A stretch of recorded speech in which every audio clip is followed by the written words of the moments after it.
Welcome, everyone. I'll start talking while you guys are starting to come in slowly but surely.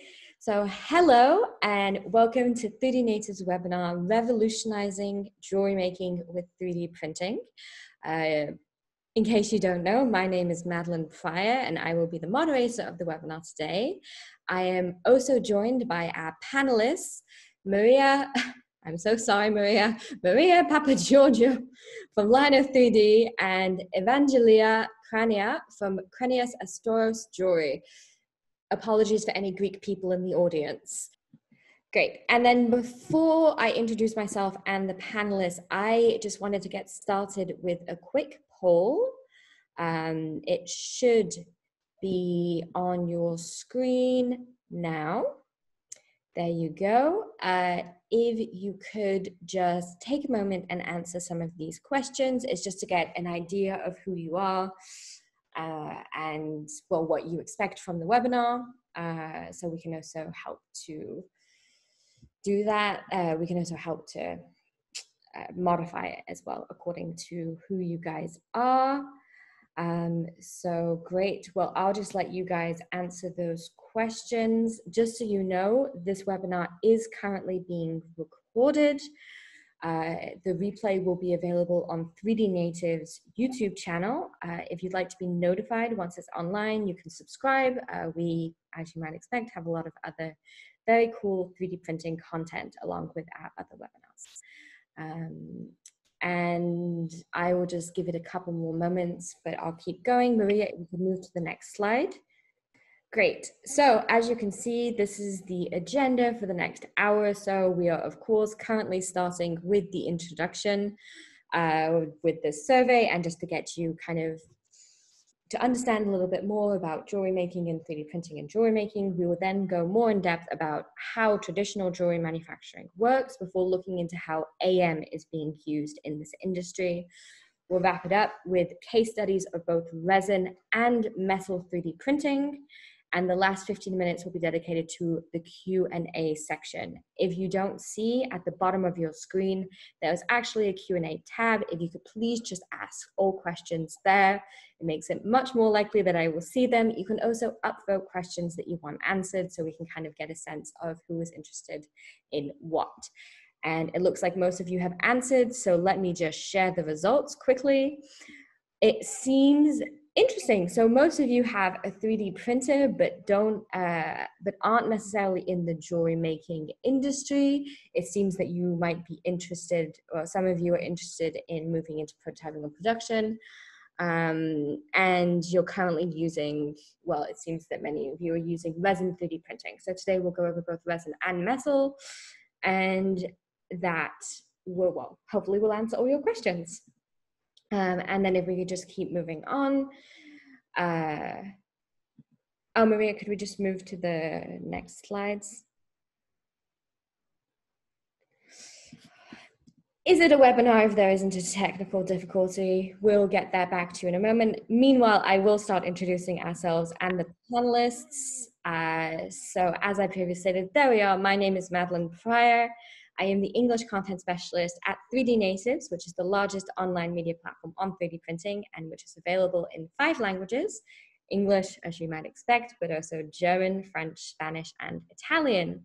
I'm the moderator of this panel in the Q&A. Just a reminder, once again, to ask any questions you might have in the Q&A button at the bottom of the screen, because we will be asking questions. We will be answering all your questions. And moving on to the panelists, once again, I would like to introduce you to Maria Papagiorgio, who was born in Thessaloniki, Greece.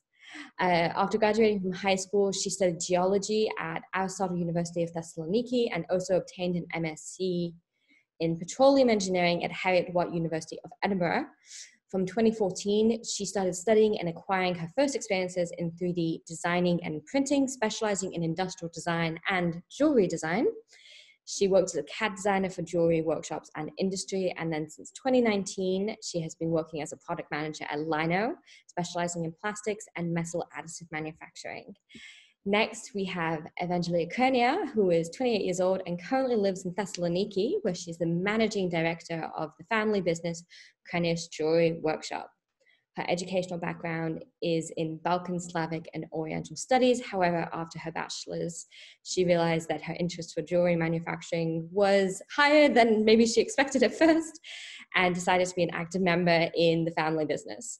She immediately got involved in the jewelry market while obtaining a social media and digital marketing diploma. She now uses her work experience to create the best possible value for the workshop, and 3D printers are an essential tool for their excellence. And let's move on. So as you can see, we have some great panelists for you today who are very adept in both 3D printing and jewelry making, important. And if we could just move to the next slide.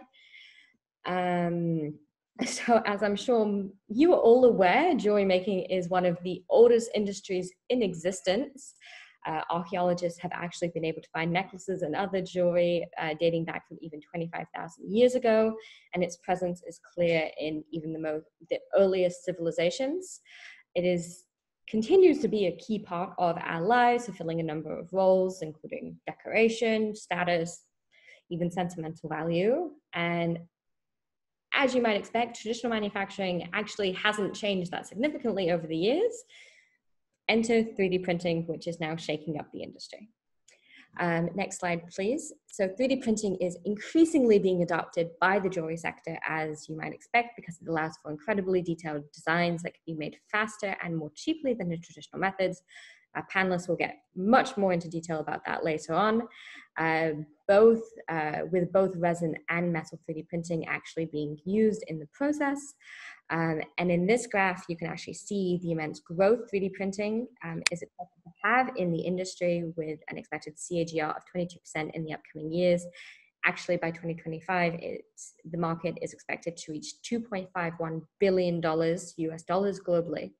And Lino and Carnegie Jewelry are both actually at the forefront of this, specifically in Greece. So we are very excited to have them with us here today.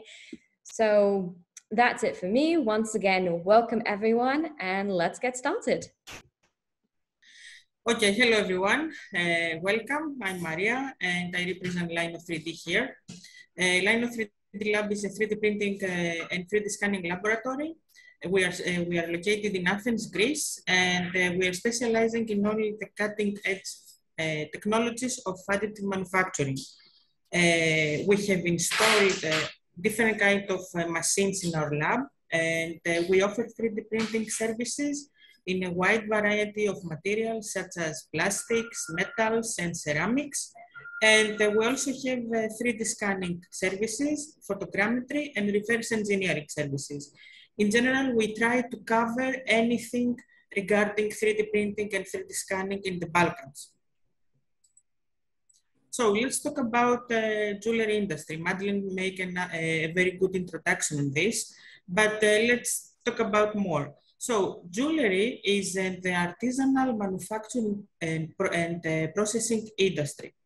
In general, jewelry is any kind of ornament we wear, and for whatever reason, and we can find reasons like religion or status symbol. You can find, for example, think about wedding rings or baptismal crosses. It is something to show someone's beliefs and maybe someone's statuses. And as Madeline says, it is one of the earliest areas of popular craftsmanship. Here in the photos, we can see some of the most impressive jewelry from the past till now. So we talked about that jewelry is the oldest craftsmanship, and we have indicators from ancient times where people were casting gold for different kinds of jewelries. And here in the picture, you can see on the left an ancient necklace, and on the right, what we have with the traditional jewelry method today. Just to indicate to you that the traditional method is the lost wax process that we have kept from the ancient times. It's the same method that we are using till now. Let's move to see the steps here. So the first step to create a jewelry is to create the prototype. Just think about that it is the first thing that we must do. So to make the prototype, we take a boulder of wax and we start sculpting. It's one of the way to create our prototype. Here you can see some examples, and you can see that the artist is putting his talent to take the final result of a prototype. The next step, if we want to move to production, or even if we want to recreate the prototype that we created with the wax in the first step, is that we must create a mold from a rubber or a silicone. Here you can see the process. And we can take a mold that with which we can recreate the same prototype, or to make a production from this. The next thing is the reproduction of the wax copies. As you can see here, it's one of the traditional, not so traditional, one of the most common wax machines in the industry, where you put the mold and the machine is injecting wax in the mold.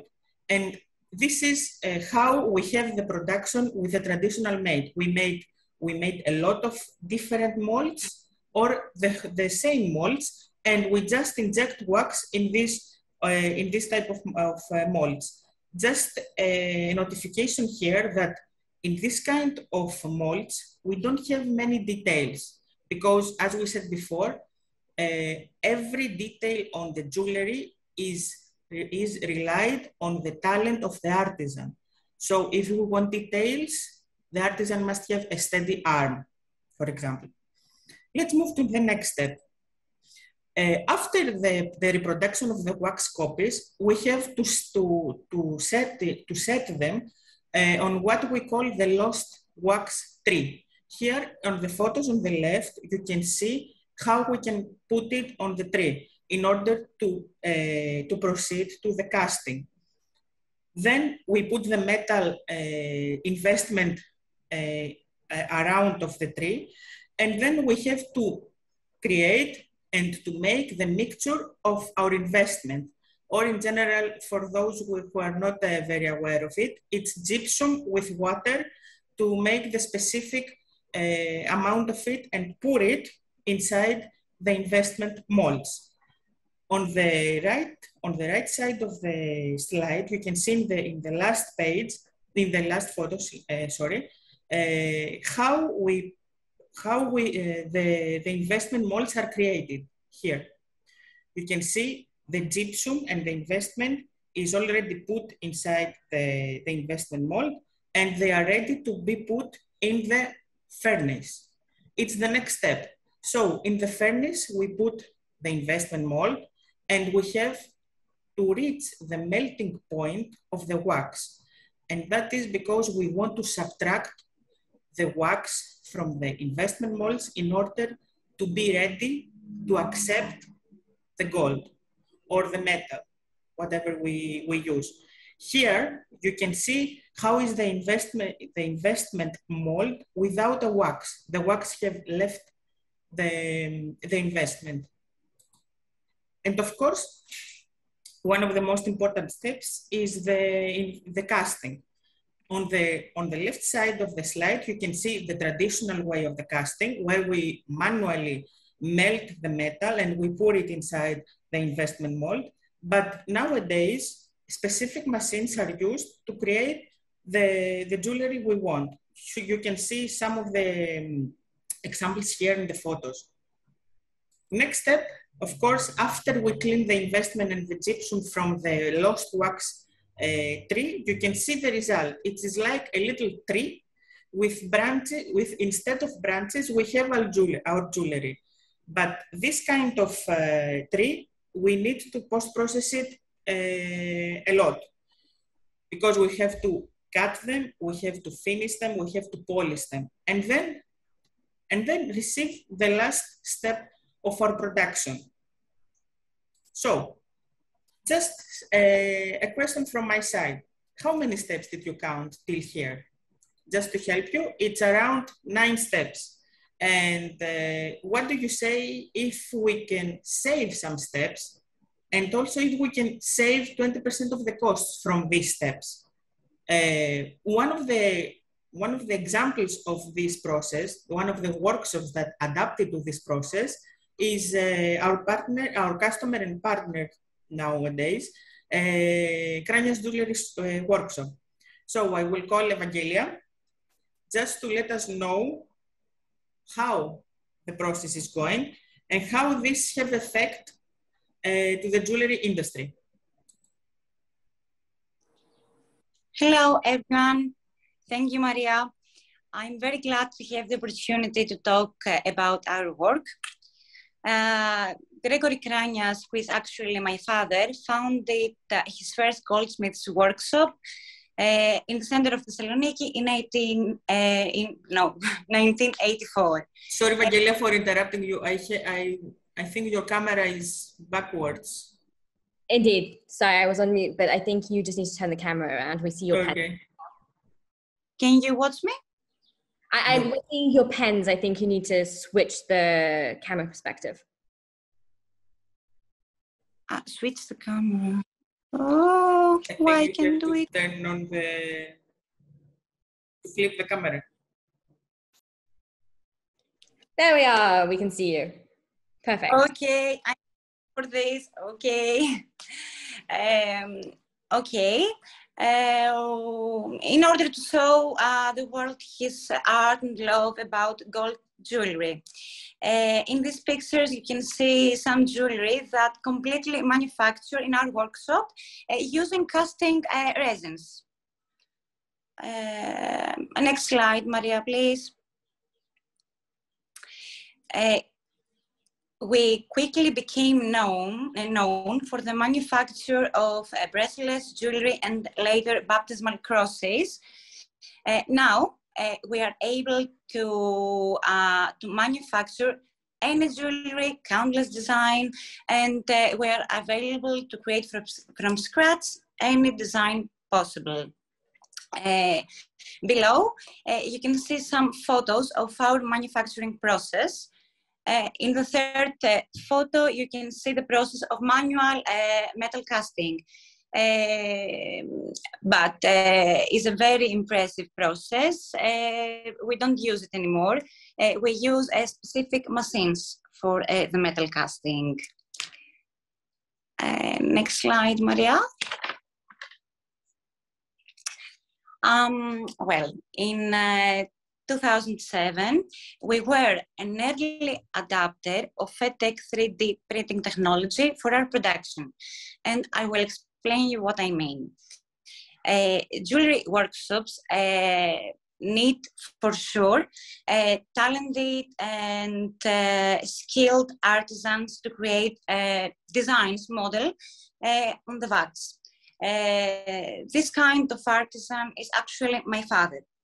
But this kind of artisans are really expensive and difficult to find.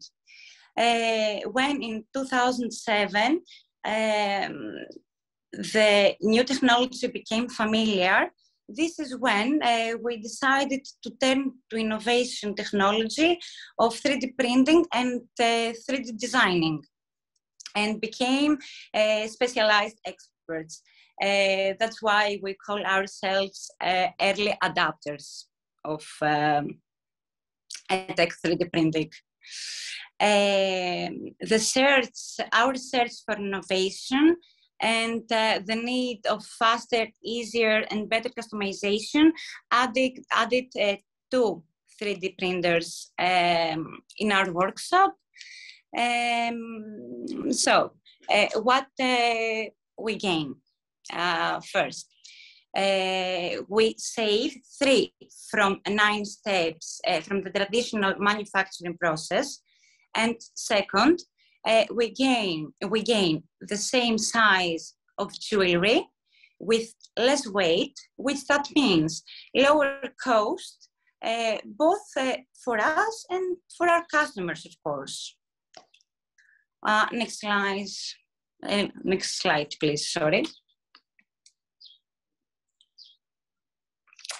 From more than 15 years, we stay loyal in EdTech technology and materials, as the quality cannot be reached anywhere else. We have bought recently our new EdTech D4K Pro, and we are planning on more investments in the near future. Below you can see photos with the collection a year ago. All the jewelry are printed on EdTech printers with custom resins. You can see more on our website, and that's all, I think. We love to create, we love the jewelry, the process of making jewelry, and as a workshop, we always seek for the innovation, you know. Thank you, Evangelia, and that gives me a step forward because you mentioned innovation, and let's move forward. So how about another question from my side? How about to save 4 9 from 9 steps? This is what you used. And we are talking about, we replace, and you replace as a workshop, the manual prototyping, the sculpting of the artisan with CAD design, which means computer-aided design.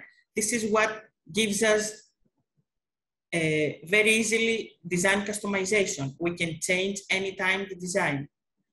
Yes. We can prevent problematic designs. We can change, for example, just imagine if you have one ring and you want to change the stone from a round to a square one, a traditional manufacturer would need 1 week or more sometimes just to create the mold and to follow all the process. But now with CAD design, you just need an hour or something less just to recreate your ring, and most importantly, to prevent problematic designs, because this was one of the main problems with the traditional process. And of course, to follow specific dimension and designs, you can copy specifically whatever you want. And of course, you have the other option and the unique option to direct 3D printed it. And when we say 3D printed, we mean resins, castable resins, which you can cast immediately and directly. And that is how we have the advantages of, again, design customization. We can capture the finest detail. As in my previous slides, I mentioned that the details that an artisan can succeed on a model relies on his talent. Here, relies on how we will design it and how we will create the file. Because with CAD designing and 3D printing, we can capture the finest details. And of course, the rapid and mass production. You remember my previous slides that when we want to move to production, we have to recreate and recopy every wax model again and again with the wax machine. Here, we just print them and they are ready to be casted. And of course, we reduce the post-processing and finishing. Because we have very fine details with 3D printing, the post-processing is so less than the traditional method. And when we are talking about 3D printing, and what Evangelia told before, is they are loyal customers for EdTech technology, and specifically for DLP technology, because it's the most accurate technology for jewelry 3D printing. Here we have some videos you can see how the technology works. DLP comes from the words digital light processing. The light source in this technology is a projector which projects light, and with some DLP chips, just imagine some mirrors, we can create our layers of 3D printing like photographs. So we have very fast 3D printing and very good resolution. Why? Because ETEC machines have resolutions from 1 microns up to 25. So we are talking about very fine details. And of course, here are some of the most important advantages. We have high accuracy, like I said before. We have smooth surface finish because we have very high resolution. We have high throughput. We have superior part properties. And this has to do with the materials as well. And of course, the quality materials, we will talk later on. And of course, it's very easy to use because the systems of ETEC are mostly automated. So if we move to next slide, you can see that ETEC materials have some incredible resolution that delivers smooth surfaces, crisp details, and sharp edges.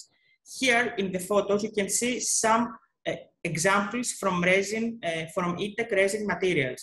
In the first photo is the resin in the industry that has the highest percentage of wax, and it's easy cast resin from ETEC. The second one has 8% of wax, and the third one, I think it's 10%. So we are talking about different fluctuation of wax percentage in the resins. So we can 3D print jewelry that have similar properties with the wax models we have created, we can create with the traditional methods. So we are talking for complex designs that we can succeed, including detailed filigree and accurate settings. We have, of course, castable resins with the highest wax content in the industry, up to 80%. And we have clean burnout and simplified final finishing. Let me explain you what is clean burnout. In the process where we put the investment in the furnace in order to reach the melting point of the resin is extracted almost exactly all of it out of the investment mold. So we don't have any resin inside our investment. So when the metal will go to be casted in the mold, the final result will be very clear. And of course, models can go straight to the customer for review or casting and molding. And of course, we're not talking only for models that we will cast. We are also talking about models that we will print, and we will send them to the customers just to see them, to inspect them, and then cast it. And of course, one of the steps that we can also save is the cleaning of the printed parts. And this is where we suggest the solution of DEMI 400 from post-process technologies. We have a machine that is 100% automated. We can put in there our printings without any cleaning manually, and we can just place the settings that we want, and we can take after some minutes our 3D printings clearly. They are clear and they can be used for what reason we want to be casted. Here you can see an example how we can take the printing before, the printing after it's 3D printed. And here is what we see after the automated system of DEMI 400.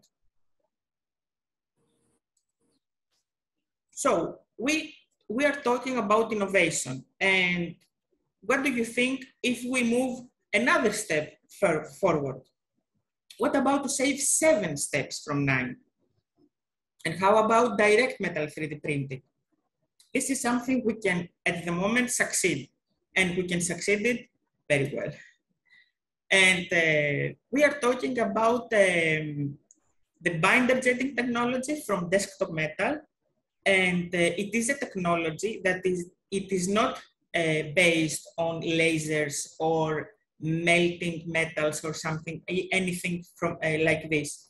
The technology, our first material is metal powder, which is rolled in very thin layers up to 15 microns resolution. And these layers are being jetted by a binder, creating a cake full of parts. Here you can see an example. You can see how big our build platform is, and you can see how many accessories or jewelry can we fit in one build. So we are talking about large production, and we are talking about direct metal. So just forget the whole traditional method of lost wax. And just to think that we also have design customization, because we just design our anything we want on CAD. We capture the finest details because we are talking about resolutions of 15 microns. And of course, we have rapid and mass production. You can see here how many parts we can fit in a build platform. And as I said before, no wax copies, no casting process, no dirty steps, because the jewelry manufacturers know that some of the steps we mentioned in a traditional method are very dirty. And of course, the most important thing is that final products can be plated or dyed. For example, the products you can see here, they are stainless steel which have been plated with gold. And of course, just to talk about the materials.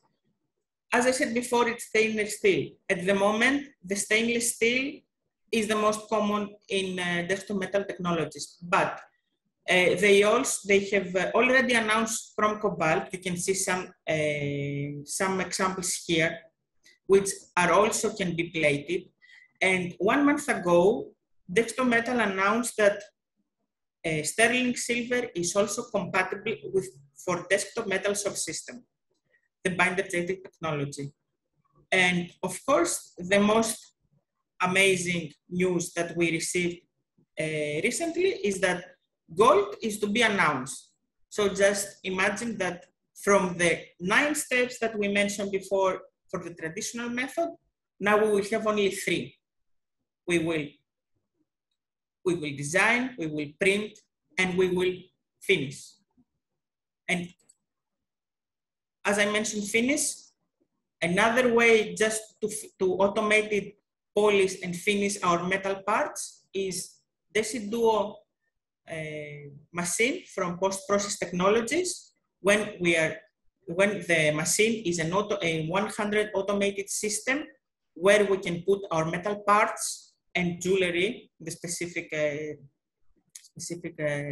situation, and take them ready to be worn.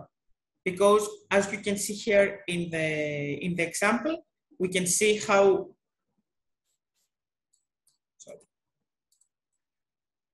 the part is being printed and how we take it out of the DesiDuo. So we are talking about only 3 steps. And of course, last but not least, I want to talk a little bit about some of the examples that we have also already made in our lab. We have installed a subsystem here in Athens with binder jetting technology. And we have already made some projects for jewelry metal 3D printing. And you can see here some of the projects. You can see here on the left down photo, we have a ring which is being finished with DesiDuo. So we can see the difference. We can see the finishing part of the automated machine. And also in the photo here with the leaf, you can see the details that binder jetting can give to a jewelry part. And of course, not to be mentioned, very important to be mentioned, sorry. Here is a cross, you can see the dimensions, and just to show you that in the 4 edges, there are spaces of cents, just to understand the resolution of the machine.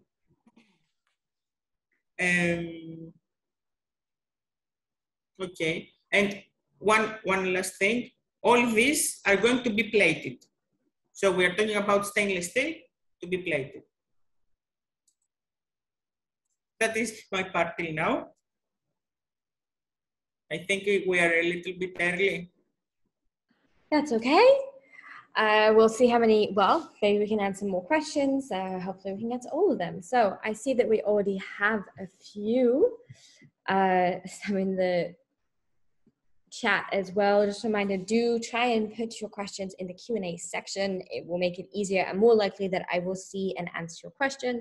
You can also get it upvoted so we can kind of see what everyone is interested in. So the first question we actually have from an anonymous attendee is, doesn't mass production compromise the uniqueness of a jewelry piece? Isn't that one of the purposes of jewelry making, to make something unique for the one wearing it? That might be a good question for Eva. Okay. Vangelia, did you? Can you repeat the question? Doesn't mass production compromise the uniqueness of a jewelry piece? Isn't that one of the purposes of jewelry making, to make something unique for the one wearing it? I mean, for one, it doesn't necessarily have to be mass production with 3D printing either. Yeah. Maria, δεν μπορώ να την καταλάβω την ερώτηση. Sorry for that. I will answer it and I will add what Vangelia says. Πες μου, θέλει να πει το να φτιάχνεις κόσμημα υποτίθεται ότι είναι μοναδικό. Άρα δεν έχει νόημα το να το φτιάξεις μαζικά. Ποια είναι η γνώμη σου σε αυτό?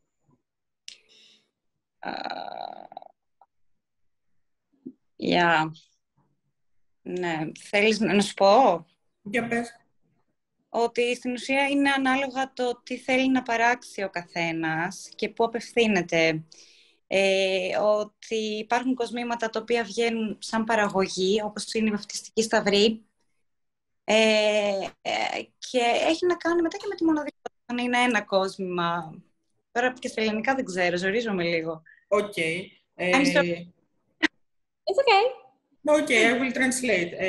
Evangelia told me that it depends on the customer, because there are some kind of jewelry that have to be mass production. For example, here in Greece, we have mass production of jewelry for baptismal crosses. It is for our religion, but it indicates something that we want to show, for example. So this kind of jewelry can be produced in mass, but there are also unique jewelry that can be also be designed, or, for example, you don't have to print the same jewelry in the whole build platform. We can create just one from each. It doesn't need to be every jewelry that you will print the same. Just think about that, the customization that you do with by hand. You can do it in CAD design, yes. That's true. And we could also print multiple different things at once, especially with something like metal 3D printing and binder jetting.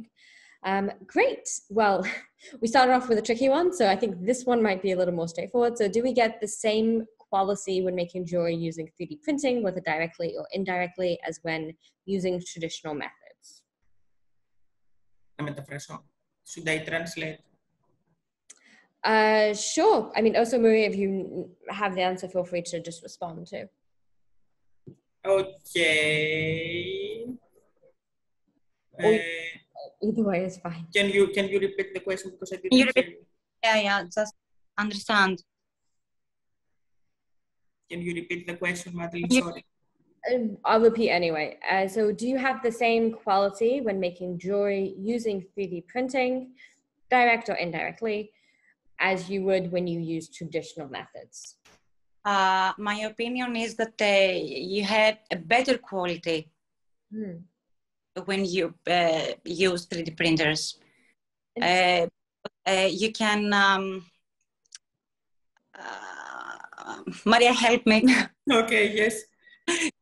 Πες ότι μπορείς τις μίκρες, ότι μπορείς να σχεδιάσεις ακριβώς τι θέλεις και ότι υπάρχουν εκτυπωτές που μπορούν να εκτυπώσουν από 10 μίκρες και πάνω. Okay, that is what I was thinking also.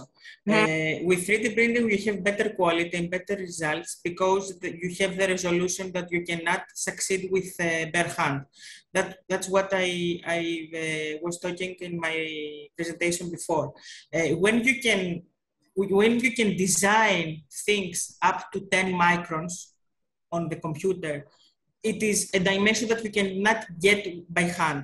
So when you have layers of 10 microns, your surface finishing is absolutely smooth. So the quality is much better with 3D printing. Yeah, okay, so even more quality on wax copies. We can rate. Okay, so it's not just better in other ways, it's also much higher detail, much more intricate. That's very cool, and also what we've seen with 3D printing. Marcus, and actually a few people, would like to know what 3D modeling or CAD programs do you use to make things, jewelry? What 3D modeling or CAD software would you recommend or do you use? Here we use Rhino Gold. What do you use, Vangelia? I think Matrix Gold. Matrix Gold and Rhino Gold. These are the two we suggest. But I think there are a lot of free CADs where you can start learning. And of course, just think that when you start learning in one CAD, you will just adapt in the next one. Of course. And a lot of them can be built off on. Yes, you have just to get in the reality of designing something. If you know in one CAD, you can jump to the other very easily. Okay. And then, well, you kind of answered this later. Sorry, all attendees, you might be Greek, but I'm not, so I can't read anything in Greek. Okay, yes, I will.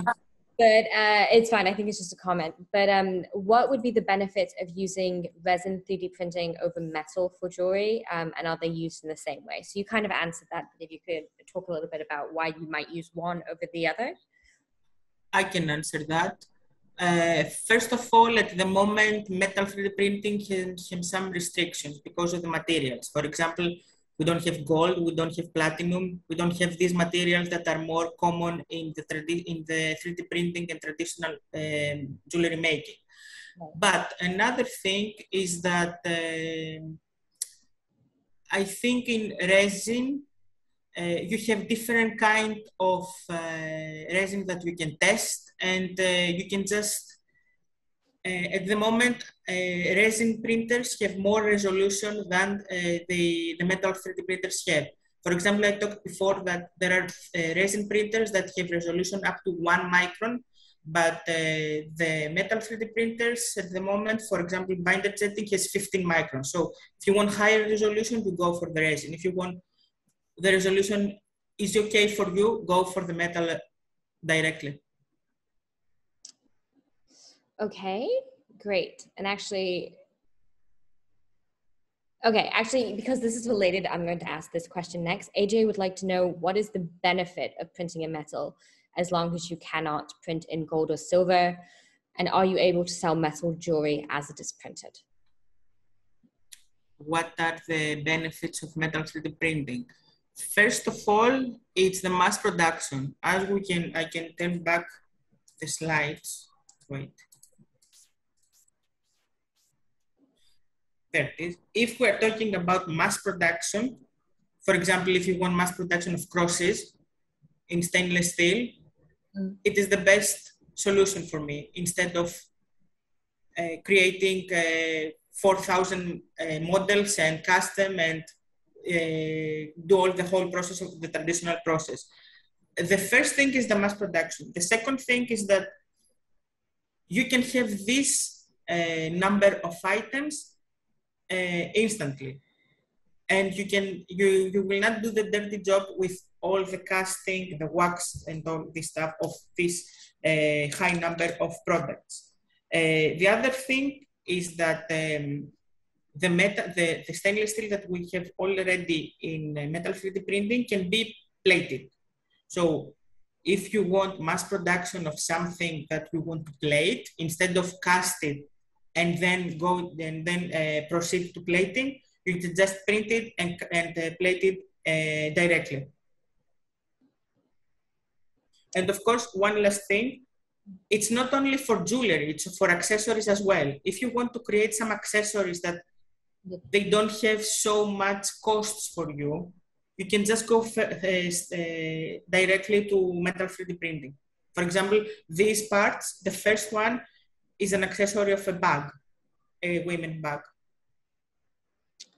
Okay, great. No, that's very true. And anyway, sterling silver is now able to be used with desktop soon to be gold. So even that disadvantage, if you can even call it that, won't be there anymore. Yes, I'm talking about, you know, most valuable metals like gold or platinum or... Yeah. But okay, great. And then actually, because this is also kind of related to the previous questions, how is 3D printed jewelry microstructurally different from casted ones? Is there a difference in structure? Not really. It's the same thing. Yeah. Just imagine that when you create the CAD file, because when we are talking about 3D printing in resin or in metal, the first step is to create the file, the CAD file. So for whatever, how you create the file in the first step, this file will be sliced in order to be printed. Just imagine that the printing that we take after the process of the 3D printer, it just slices one after one. So if you take one file, it's the same result. I don't think there is a difference. Okay, great. And I'm actually just going to move to the chat because a lot of you asked questions in the chat. So one question is, are there special skills for a jewelry designer to use a 3D printer? Well, it's something that Evangelia should answer it. Evangelia, are there special skills that the jewelry designer should have? I think no. It's more. I think it's very easy and simple to use a 3D printer, especially a tech. Okay. And no. What's your opinion? I think it's very easy, and of course, in my opinion, if you are skilled enough to learn how to design on computer, how to make files on computer, you are skilled enough to use a 3D printer. Most of the 3D printers are automated, sure. So no skills. Especially on that level. Okay, good. So that's what any jewelry designers out there who are interested in 3D printing, good news for you. Just another question came into the Q&A. Could I also design my own accessories to be manufactured? So I guess they make the design and then send it, and could someone else make it? Of course, this is the first thing that we're telling to the people. We participated in March in a jewelry expo here in Athens, and it was the first thing that we were telling to people, to everyone, that you are able to create your own designs, and we are able to print it. Of course, we are more than open to receive your designs. 3D printing service viewers are very useful for, especially if you're not as well versed in 3D printing, we'll say, because they certainly are. Okay, wow, we suddenly got a lot of questions all of a sudden.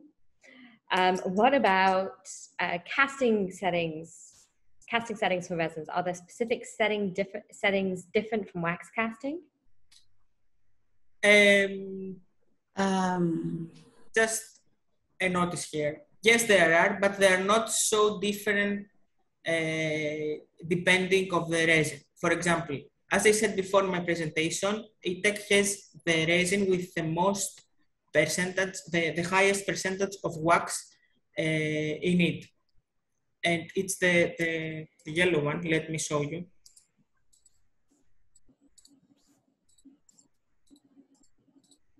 Sorry for that, but I want to show you this one.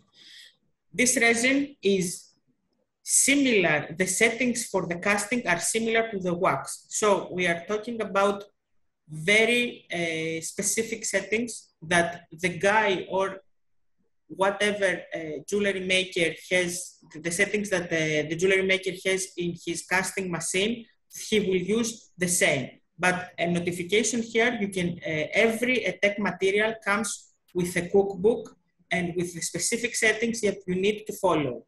So if you have a problem with the cast, there is always a solution from tech support. Okay, great. Yeah, okay. And sorry, just because this question has been upvoted, so I'm going to ask it, but I actually am just going to say something quickly in the beginning as well, which is, could you give us some prices for an average 3D printer? I just want the caveat to be, and I'm sure Maria, you will say the same thing, is that there's a very large variety of 3D printers on the market. You go from very, very cheap to very, very expensive. It depends on quality, what you want to do with it, everything. There's a lot of things to take into account, especially if you want to do manufacturing. Exactly. Keep that in mind, but Maria, I'll let you maybe say, especially, well, since you've been talking about the desktop metal binder jetting, as well as the eTech machines, maybe if you have an average cost for that, though again, that will vary based on size and a lot of other factors. For sure, it depends on what are you searching for. I totally agree with you. And of course, it depends on your budget. I cannot tell a price from my stomach. I have to have data for giving you a price. I want to know what do you want to do, what if you want to go for prototypes or for production, what kind of materials, all of this. Yeah, you can find my email here. Sorry. Send me an email, yes, just to discuss it. Maria will help you, but yeah, it's something to keep in mind. There's a lot of factors that go in, and for example, binder jetting will often be more expensive for the machine than a lot of resin printers, but then there are other factors. So, well, Maria has given you her email address, so feel free to send her. Of course. Another question, I'm kind of trying to go back and forth between the chat and the Q&A, guys, since I see there's some in both. Is there a difference in speed when using resin versus metal 3D printing processes for jewelry making? A speed difference comparing with a traditional making, you mean? No, I think it's between, I mean, I think it's comparing resin versus metal, though I would... okay. But then post-processing, maybe? I think it's the same amount of time, because in resin, you have to print and then you have to cast and then you have to post-process. But in metal 3D printing, you have to print, you have to sinter and then to post-process. So it's mostly the same period of time. Yeah, and they're both known to be fast processes as well. You can have other technologies that are a lot slower. Okay, I'm going to not say any of these names. I'm sorry to all of Greece. What percentage or microns of material need to be removed in order to have the final finished part? They don't specify the process.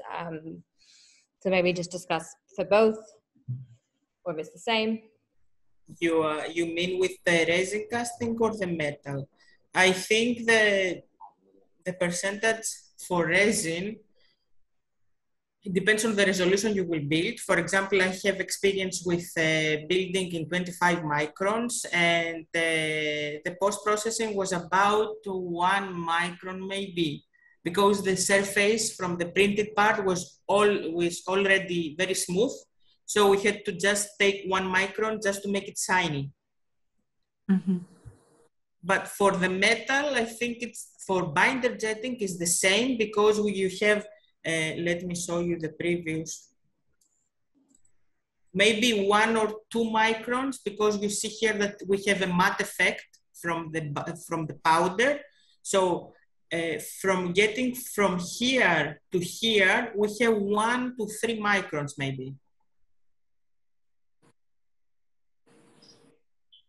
Yeah, which is very small. Of course, you can come to our lab to touch them. It's very smooth. Oh, The wow. paintings are very smooth, yes. You can feel the powder, but they're very smooth. I can believe that. And I'm just going to move back to the chat for a moment.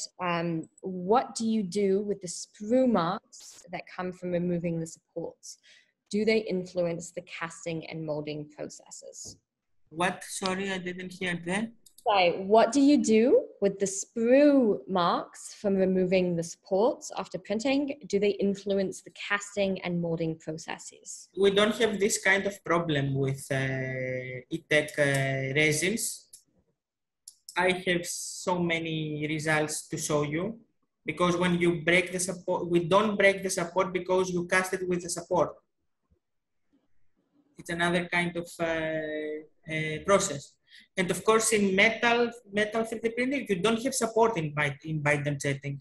The loose powder is supporting your part, so no supports, no problem. Which is also a significant advantage maybe over the traditional processes. Exactly. Okay, another few questions. We still have a few minutes. Do metal parts need to be post-treated, like burning, in order to get rid of the binder material? No, we just sinter them. After printing, we just sinter them and we have them ready. For example, this one, the matte parts, you can see the jewelry, they're just sintered. We don't take the binder in a different way out. Yeah, true. So I guess sintering could also be considered post-processing, though it's necessary. So I don't know if you could. Okay, it's one of the steps for metal 3D printing. It's true. It's kind of hard to distinguish between. Yes. It's not printing, but it's necessary. So actually, another question that just came in is, can you melt and reuse the metal of parts that come out badly? At the moment, no. But of course, you can. You mean to use them in the machine of subsystem, or to use them in general? Because if you want to use them in general, of course, you can use it wherever you want. But at the moment, we don't have recycle of printed and sintered parts for subsystem. Yeah, because it would need to turn into a powder. Which yes, exactly. You can just go to an atomizer and rebuild it or something. Okay, another question. What is the burnout, if you know, what is the burnout temperature for yellow resin? I don't have my details now available, but I can send you the cookbook of the specific resin. Sure. Send me an email. Okay, and then maybe just the last question that I see is, do you, either of you, have any experience with 3D Systems Project MJP printer, or with Multijet Fusion in general? What would you say are the differences with ETEC technology, if you know? Unfortunately, I don't have an experience with MJF technology and 3D systems. I have experience with castable resins from Envisiontex and maybe Formula or something. I don't remember. Oh wait, I said Multijet Fusion. It would be, it's 3D Systems, it's Polyjet. I don't have any experience. It's fine. The answer is that we don't. Unfortunately, we do not have experience with that. Okay. And then maybe this can be the last question is, could you describe in more detail the post-processing and what machines you could use to do this? The post-processing? You mean, let me go back. The post-processing for which? For metal or for resin? It doesn't specify, but I'm assuming metal since we just spoke about metal. Okay, just for the information of the audience. We use DEMI 400 for resin removal and, no, sorry, I was confused, sorry.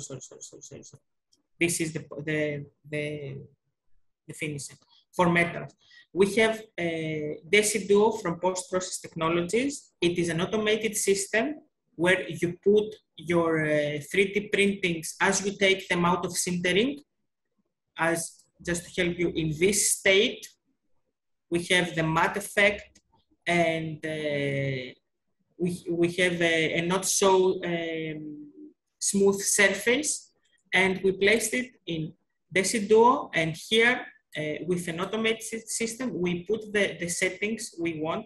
They have detergents and media inside the machine where they start post-processing the parts.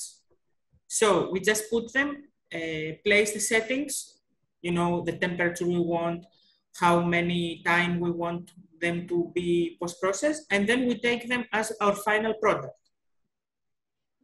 All right, great. Well, that, I think, I always like ending on post-processing since it's the end and this is the end. So, well, this is the end of the webinar. Once again, here on the slide, you can see the email addresses of both Eva and Maria. Please do not hesitate to get out in touch with either one of them if you have any further questions. I believe we answered all the questions here, but if you think of something later, do feel free to reach out. Once again, the recording will be up in a few days on 3D Native's YouTube channel. And with that, thank you so much for attending. I hope you enjoyed it. I certainly did. And thank you so much, ladies, for coming and speaking with us today. It was a pleasure.